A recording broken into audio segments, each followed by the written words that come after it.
conversation from Hong Kong. How are you doing, my friend? I'm doing all right. I appreciate you inviting me and being a part of what you have going on here. Hopefully, I can share something that's going to help somebody out.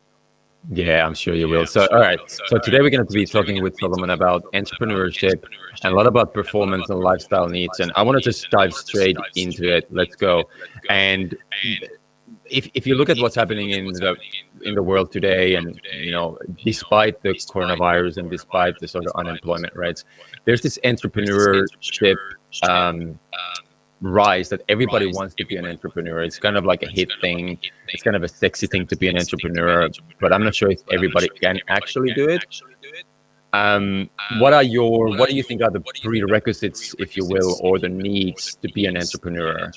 What does it take? And Well, I think there's several things that it takes in order not just to have the title to be able to be called an entrepreneur, but also be able to have some type of career capital.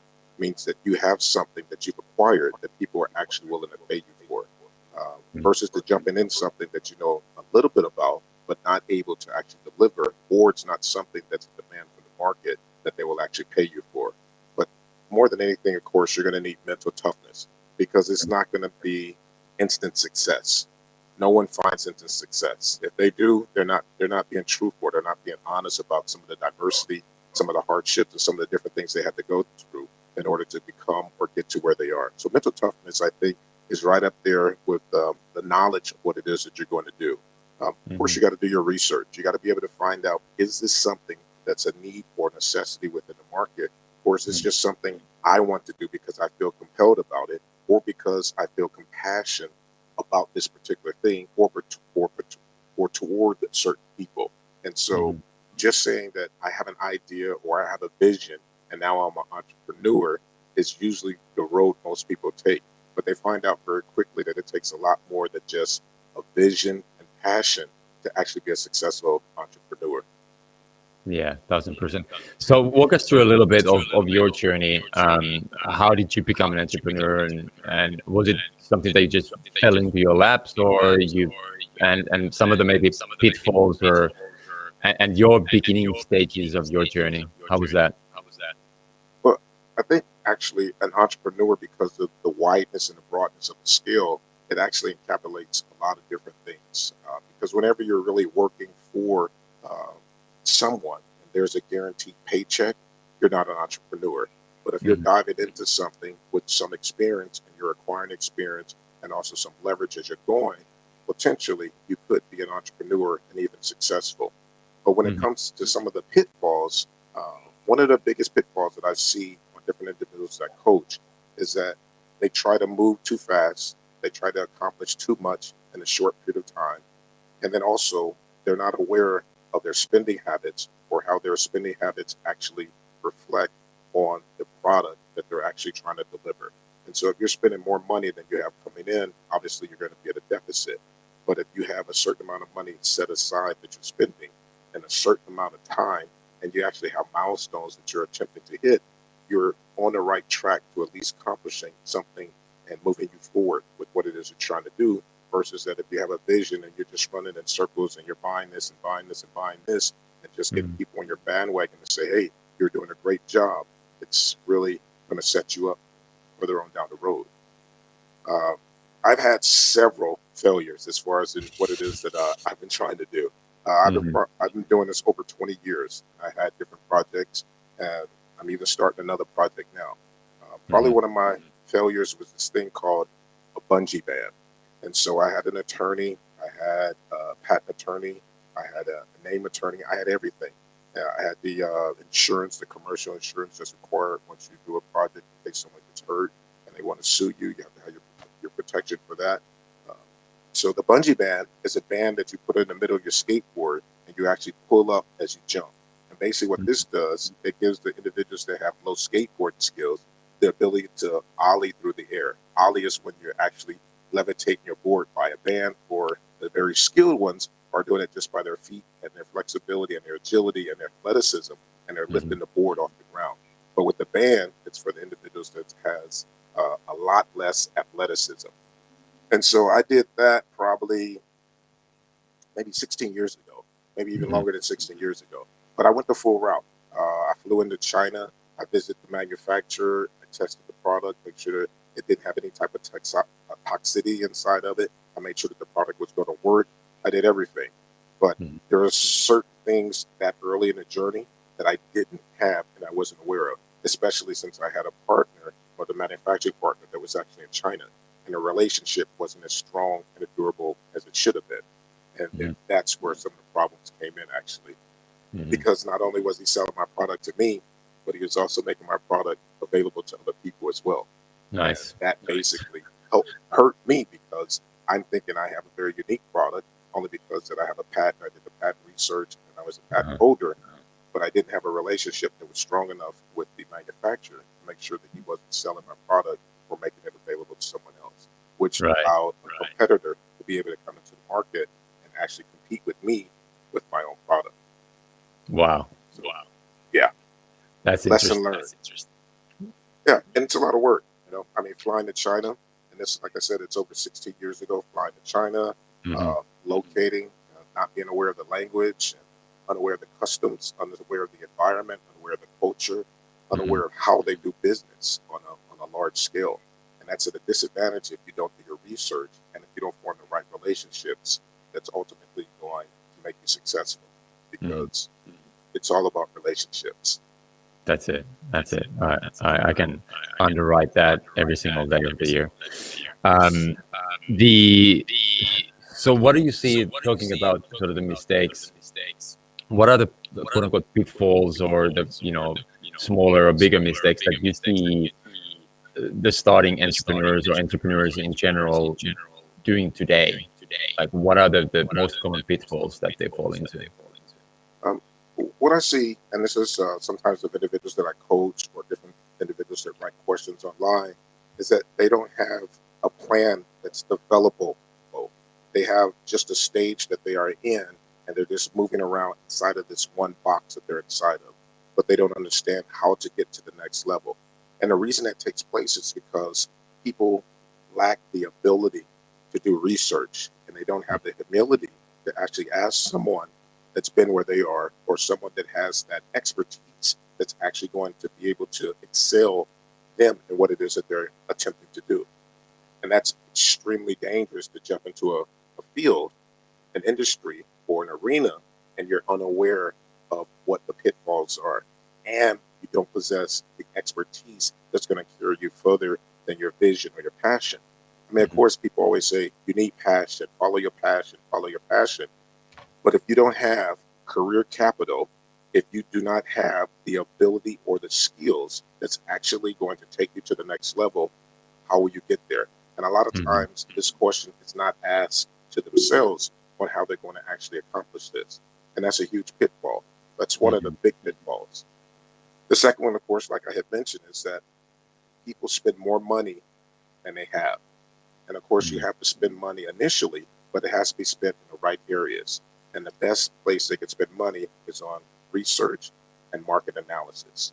The Mhm. market will always be truthful to you because the market doesn't care what your ethnicity is, doesn't care what your gender is, doesn't care what your spiritual beliefs are. The market is the market.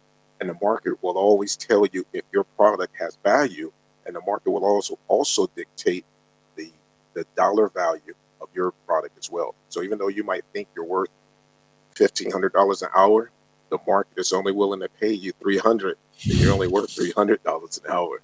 And sometimes for a lot of people that's a hard pill to swallow, but it's Mhm. humility and it's also an understanding of what it is that you're doing. And if you don't know what you're doing, you need someone to be able to tell you. But a lot of times, because that rests on humility, individuals aren't willing to take that step and someone say, "Hey, you're doing it all wrong."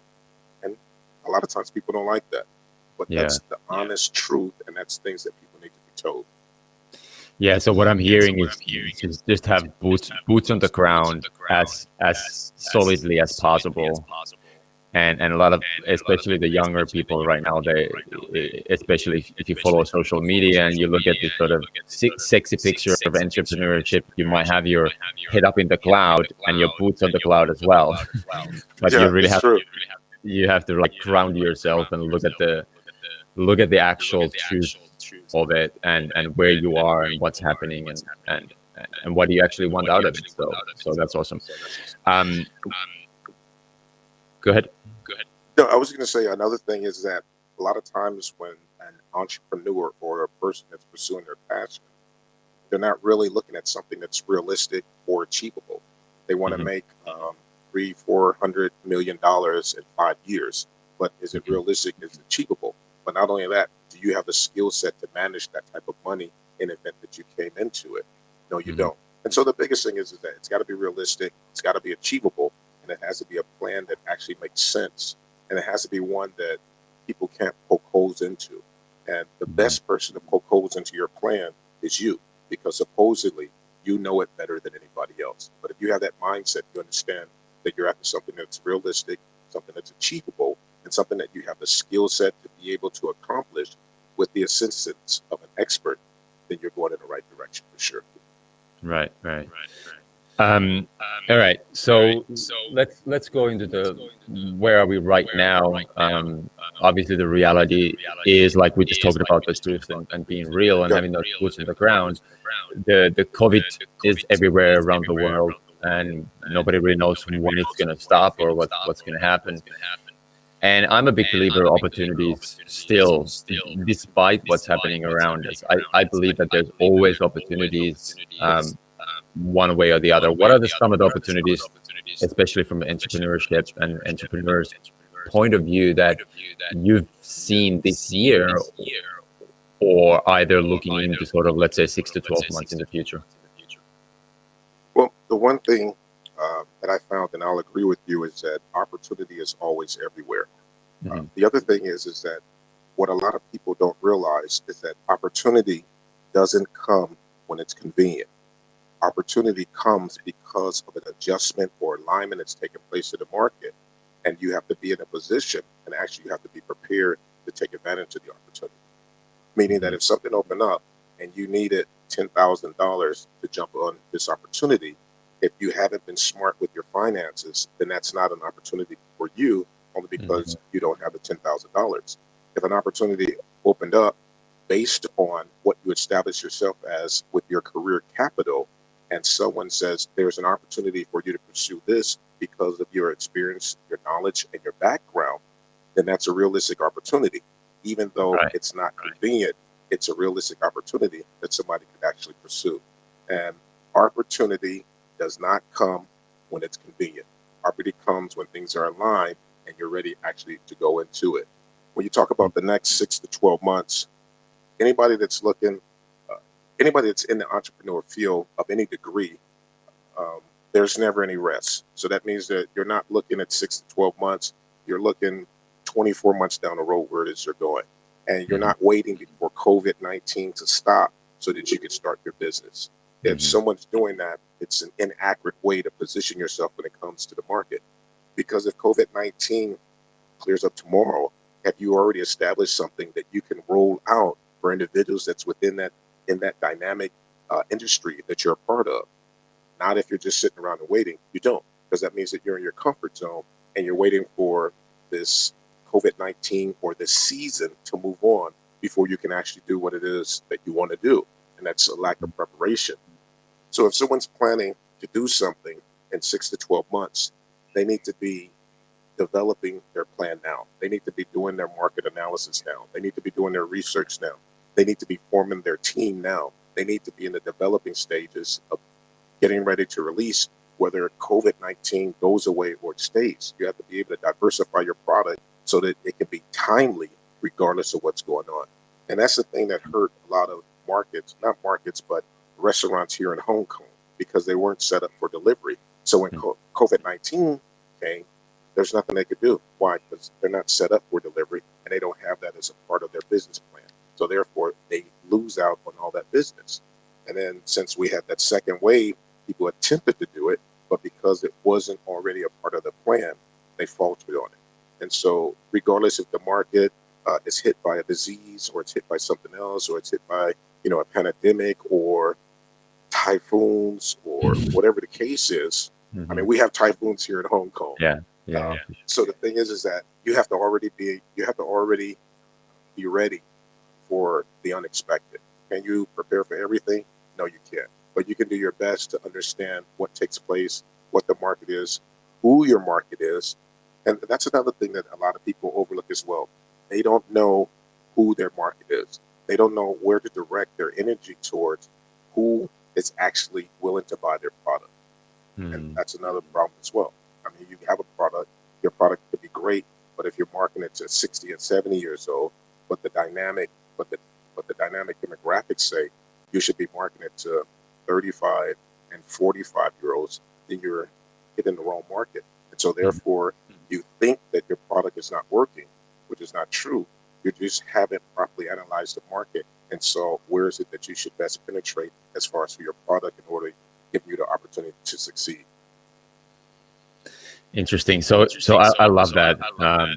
Instead of waiting for the opportunities to come to you, you prepare yourself for them, and then they will come. All right. Looks like we've lost Solomon over there. Let me see if I can get him back. This is little nice glitches when you go live here. Things happen for us. Hold on, guys. If you're watching this live, by the way, leave me a little comment there on the chat box.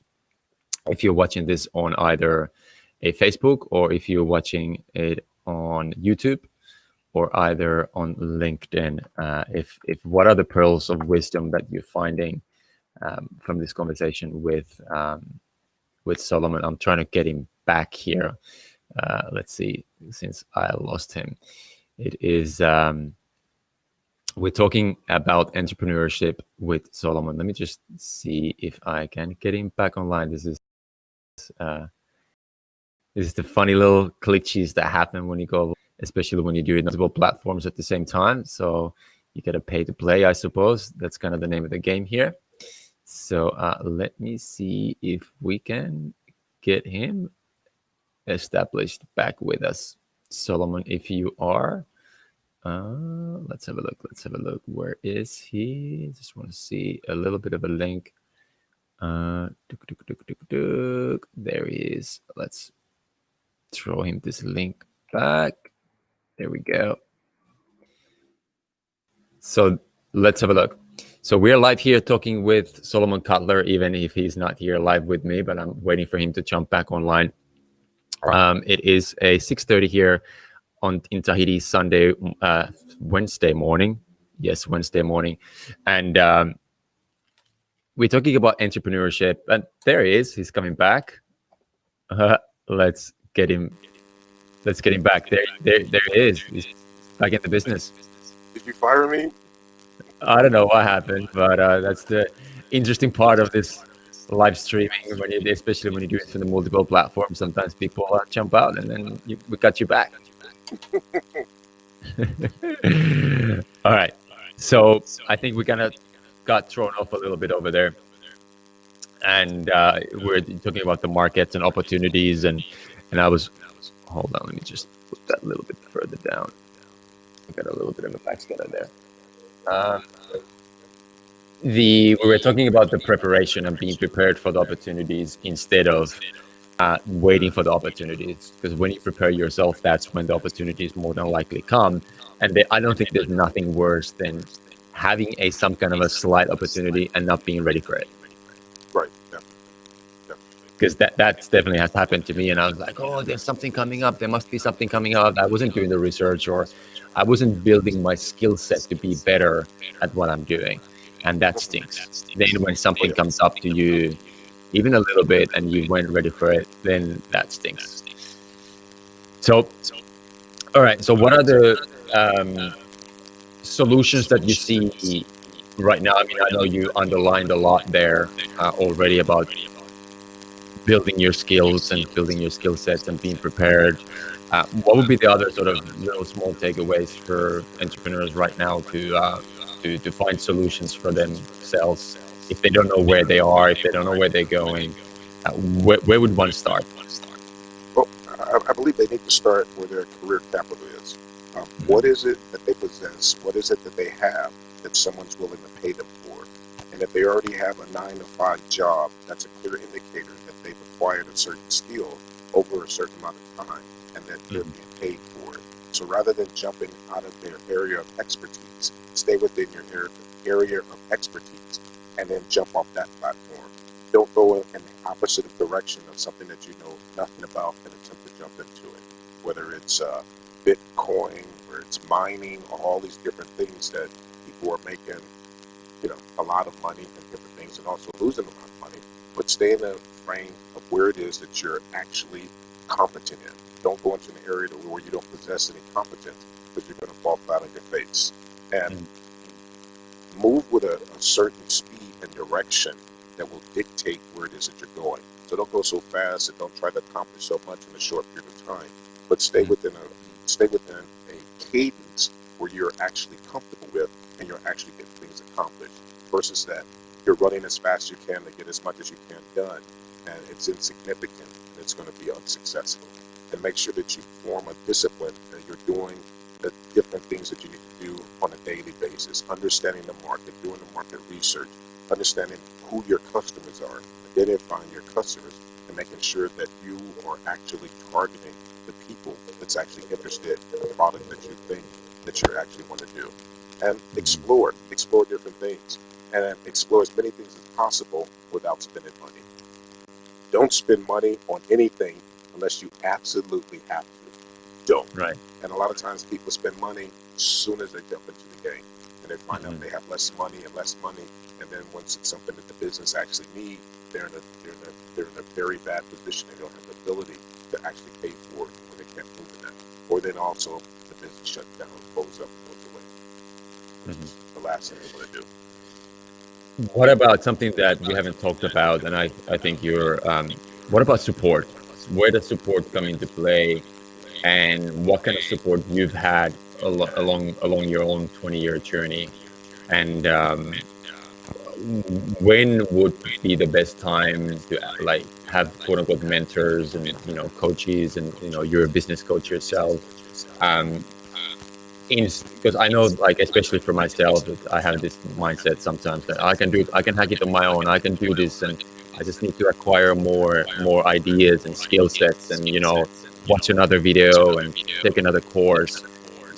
Where does support fall into for you? Well, the thing is that when it comes to support is an integral part of your success. The more support you have, and let me clarify, support is someone that's honest with you, and that they're brutally honest with you. Support isn't necessarily someone that continuously tells you, yes, you're doing a good job, everything you're doing is great, just keep going, chase your passion. That's not necessarily the type of support that's going to push you in a direction that ultimately leads you to success. The thing that's going to lead you to success is someone that will critique your business plan, someone that will be critical of things that don't make any sense, someone that will be straightforward with you, and then someone that will help you reach the next level. So when you talk about support is an integral part of actually finding your level of success. The sooner you can get a mentor, and that's somebody that has a certain level of expertise in what it is that you're trying to do, or they have somewhat of an expertise when it comes to business, building a business, starting a business, and all the different intricacies of actually doing it correctly. If you could get someone like that, you need to do that immediately. When it came for me, I've always had a high level of success of building great networks of individuals that I trust, and people that believe in the process, and understanding that nothing came quickly, nothing comes easy, and that every single penny counts to me. And by being that way, and by understanding that, I have an opportunity to experience a certain level of success when it comes to business. Who's been my biggest or my greatest mentor? I guess, there's a lot of people that's actually mentored me, and they don't even know they're mentoring me, because I'll read their book, or I'll watch their videos, or I'll pay attention to some of the different things they do, or I'll watch their business moves, and I'll utilize those same dynamics when I do different things. And so there's people that's mentoring me, they have no idea they're mentoring me. Probably the people that mentored me the most, I would say, would be my mother, only because that I grew up very poor, and so she gave me the ability to understand that money does not come easy, and it's important that whatever money that you have, make the best use of it at all times. Hmm. The other thing is that through that process of growing up like that, it also told me that there's not a need for immediate gratification just because you accomplished a milestone. And that's a lot of Hmm. things that I see where people fall into that trap as well. They hit the 10,000 mark or they hit the 100,000 mark, so automatically they need to celebrate. They need to do something outrageous to prove that they've accomplished something. Um, I'm not on that bandwagon at all. You can Hmm. celebrate once the mission is accomplished. There's no need to celebrate, celebrate, celebrate, celebrate, celebrate, because then your mission becomes a celebration and less away from accomplishing the goal of what it is you're actually trying to do. Hmm. So that's also been a big pitfall also that I see with people. They have Right. to celebrate for every milestone. Something big is really Right. ridiculous. Right. Yeah, that's super interesting. What I'm really hearing, I think the quote unquote through line that I'm hearing here is boots on the ground, be solidly grounded on your craft, looking at the result or results instead of the vision all the time, and every time, every now and then look backwards where you're coming from, and also have a great good idea of what's happening right now in the marketplace. So those are some amazing wisdom pearls there that you've been sharing with us today. Um, give us a little insight for your program that you're working on right now, and with I just mentioned about the support. I believe, and you can open that up a little bit. I think you got some pretty great support from Kevin Harrington, correct, Yeah, for your current program.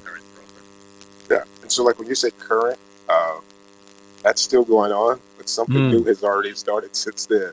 Oh wow. But the PACE program, it's a do-it-yourself self-awareness product, and then Hmm. basically it goes into three categories: awareness, change, and evolve.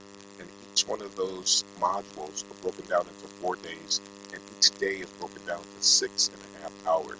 And it goes through a comprehensive course of being able for individuals that hold workshops to actually hold entire comprehensive workshop just by the PACE program.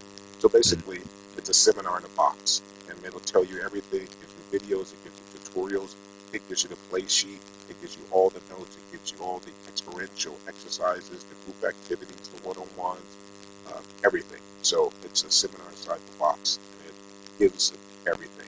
It's the PACE program, and it's been going quite well, and it's quite exciting that it took off with the amount of steam that it actually did. And the Hmm. majority of that reason, I think, was because of Kevin Harrington, one of the originals from the Shark Tank, him being behind it and giving me some insight as far as some of the small little insight as far as into business and different things to do and how to elevate what you're doing and different ways of saying it, some marketing tips and things like that. That Hmm. really helped a lot. But yeah, so that's not the latest though. That was the latest when we spoke. Right, right. So what's happening right now?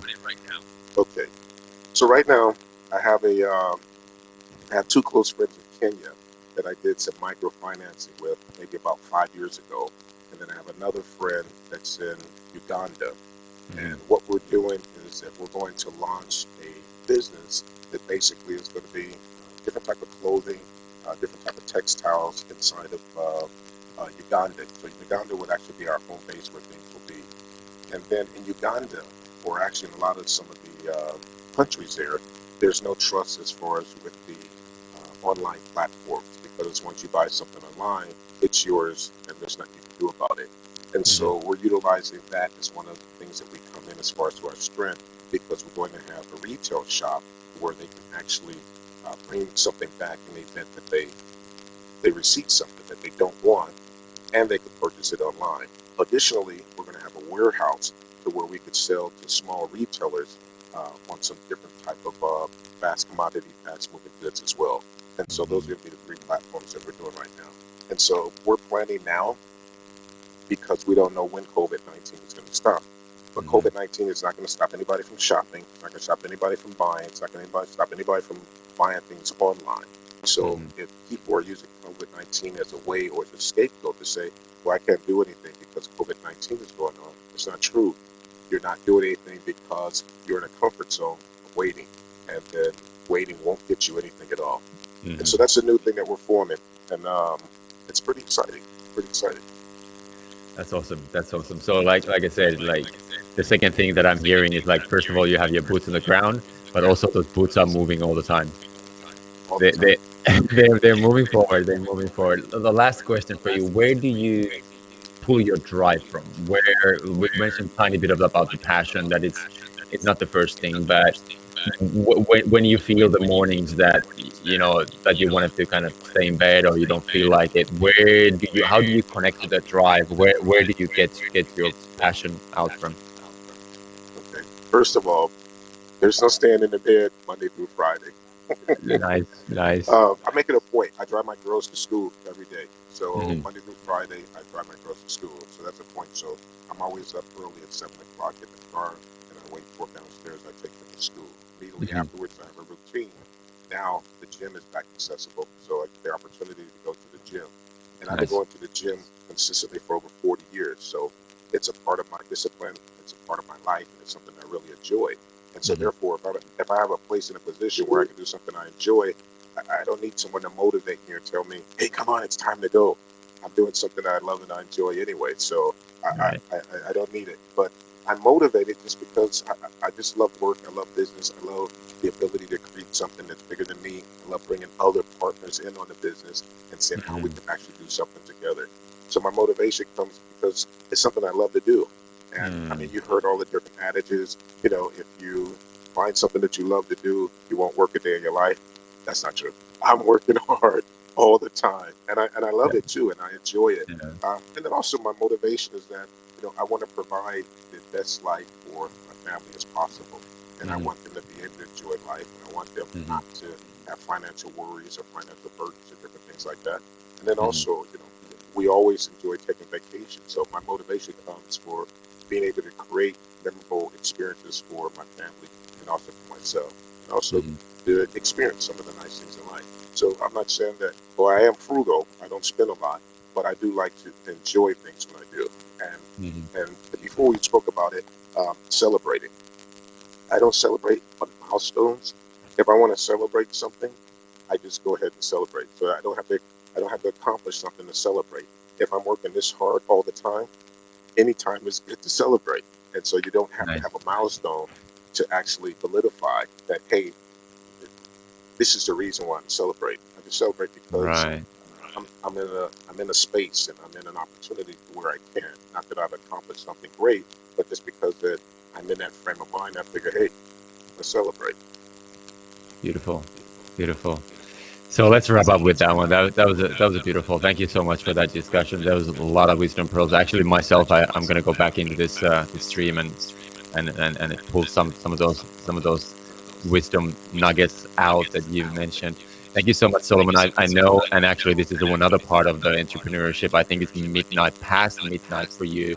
I was up at 5 a.m. to do this interview, so that's another big part of the entrepreneurship itself, just to make sure that other people are able to enjoy. And I think we covered most of the world in that sense.